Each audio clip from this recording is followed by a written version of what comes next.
क्या तुम एक ऐसी मूवी देखना चाहोगे जिसका क्लाइमैक्स तुम्हें पहले से ही पता हो? आंसर क्या आया? नहीं ना। लेकिन तुम फिर भी ऐसी मूवीज देखते हो, स्पोर्ट्स बायोपिक्स, जिनमें हमें क्लियरली पता होता है कि एंड में तो हीरो जीतेगा ही जीतेगा, लेकिन फिर भी किक मिलती है ये देखने में कि आखिर कैसे जीतेगा। लेकिन इंडिया में क्रिकेट को छोड़ के बाकी स्पोर्ट्स का जैसा हाल है, कुछ वैसा ही हाल स्पोर्ट्स बायोपिक्स का भी है। लेकिन पिछले कुछ टाइम में कुछ आइकॉनिक मूवीज तो आई हैं, जैसे चक दे, भाग मिल्खा भाग, दंगल, जिनमें अलग अलग स्पोर्ट्स को दिखाया गया है। और इस बार मैदान लेके आई है फुटबॉल को, और फुटबॉल के उस गोल्डन एरा को जब हम ओलंपिक्स में नंगे पैर खेले थे और 1962 में जब एशियन गेम्स में गोल्ड जीते थे। और ये 3 घंटे की लंबी मूवी शोकेस करती है कोच S.A. रहीम की लाइफ को, बोथ पर्सनल एंड प्रोफेशनल, और कैसे उन्होंने 10 साल के टाइम स्पैन के अंदर फुटबॉल को एज अ स्पोर्ट इंडिया में रेवोल्यूशनाइज कर दिया था। कैसे उनकी लीडरशिप के अंडर इंडिया को और इंडियन फुटबॉल को ग्लोबल रिकॉग्निशन मिला, और कैसे उन्होंने तरह तरह के स्ट्रगल्स फेस किए, उन्हें ओवरकम किया और इंडियन फुटबॉल टीम को उस टाइम पे उन ऊंचाइयों तक पहुंचाया। तो मूवी का फर्स्ट हाफ ही ऐसे बिल्ड होता है कि आप एज एन ऑडियंस समझ जाओ कि इंडियन फुटबॉल की हालत उस टाइम पे क्या हुआ करती थी। वैसे तो आज भी कुछ खास नहीं है। फिर कैसे रहीम साहब ने देश भर से सॉलिड प्लेयर्स को इकट्ठा किया, एक टीम बनाई,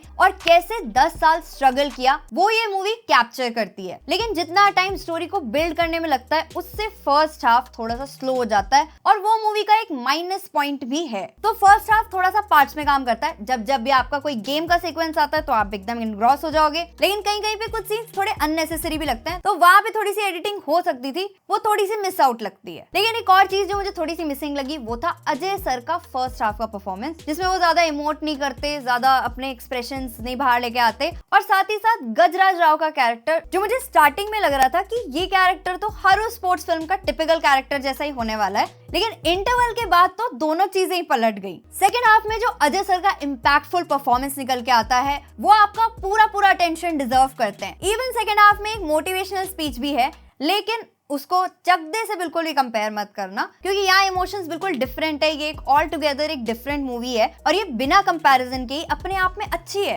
और अगर कंपैरिजन नहीं करोगे ना, तभी आप इस मूवी को ट्रूली एंजॉय कर पाओगे, और तब आप देख पाओगे कि मूवी में कितने बढ़िया बढ़िया डायलॉग्स भी हैं। जैसे एक सीन है जिसमें एक प्लेयर को राइवल टीम की वजह से चोट लग जाती है, तो वहां पे अजय सर का ये डायलॉग आता है, इसका हिसाब चाहिए मुझे। और नेक्स्ट है गजराज सर के कैरेक्टर का ट्रांजिशन। सेकेंड हाफ में बहुत ही अच्छे तरीके से निकल के आता है, और इस कैरेक्टर की इतनी इंपॉर्टेंस क्यों है वो भी जस्टिफाई कर देता है। पर जो मेन चीज इस मूवी के सेकेंड हाफ को बाकी पूरी पिक्चर से एकदम स्टैंड आउट करा देती है, वो है इसका टॉप नॉच कैमरा वर्क और इसका बैकग्राउंड म्यूजिक, जो मुझे नहीं लगता कि मैंने किसी ऐसी स्पोर्ट्स बायोपिक में देखा है जहां पे मुझे खुद ऐसा फील हुआ कि मैं उस फील्ड के अंदर ही हूँ, और मेरे सामने एक लाइव फुटबॉल मैच चल रहा है जिसे मैं एक्सपीरियंस कर पा रही हूँ। तो ये आउटस्टैंडिंग कैमरा वर्क और सिनेमाटोग्राफी आपको ये एहसास जरूर दिला देंगे कि आप भी मैदान में ही हो। और इन सीन्स को जिस चीज ने और भी ज्यादा एलिवेट कर दिया, वो है A.R. रहमान का म्यूजिक। जो भी बैकग्राउंड म्यूजिक चल रहा था ना, वो हर एक सीन से इतना ज्यादा मैच था कि आप अपने आप को थिएटर में बैठे बैठे भी चीयर करने से रोक नहीं पाओगे। तो मूवी वो इमोशंस, वो थ्रिल सब फील करवाती है। और इसके जो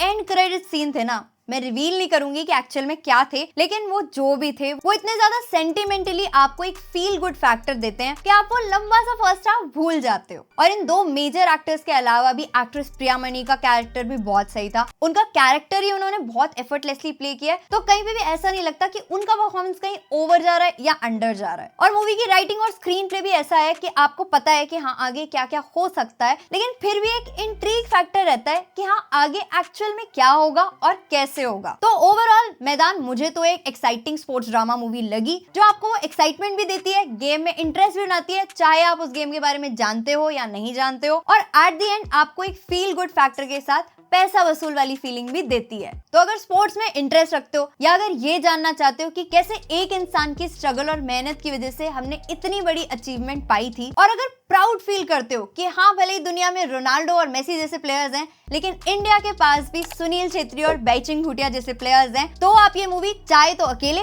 फ्रेंड्स, फैमिली या किसी के साथ भी देखना ऑप्ट कर सकते हो। और अगर कोई कंफ्यूजन है कि मैदान देखें या बड़े मियाँ छोटे मियाँ देखें, तो कल रिलीज हो रही है बड़े मियाँ छोटे मियाँ, उसका रिव्यू आने दो, फिर डिसाइड कर लेना। और अगर बड़े मियाँ छोटे मियाँ का रिव्यू भी देखना चाहते हो और अब तक चैनल को सब्सक्राइब नहीं किया है, तो चैनल को सब्सक्राइब कर सकते हो। अगर वीडियो पसंद आई हो तो वीडियो को लाइक कर सकते हो, अपने फ्रेंड्स एंड फैमिली के साथ शेयर कर सकते हो, सो दैट हम जल्दी मिल सके। तब तक के लिए Goodbye. Granted, and you know I'm leaving. I'ma take what's mine with the webs I'm weaving. I could take this crowd from seeing to believing.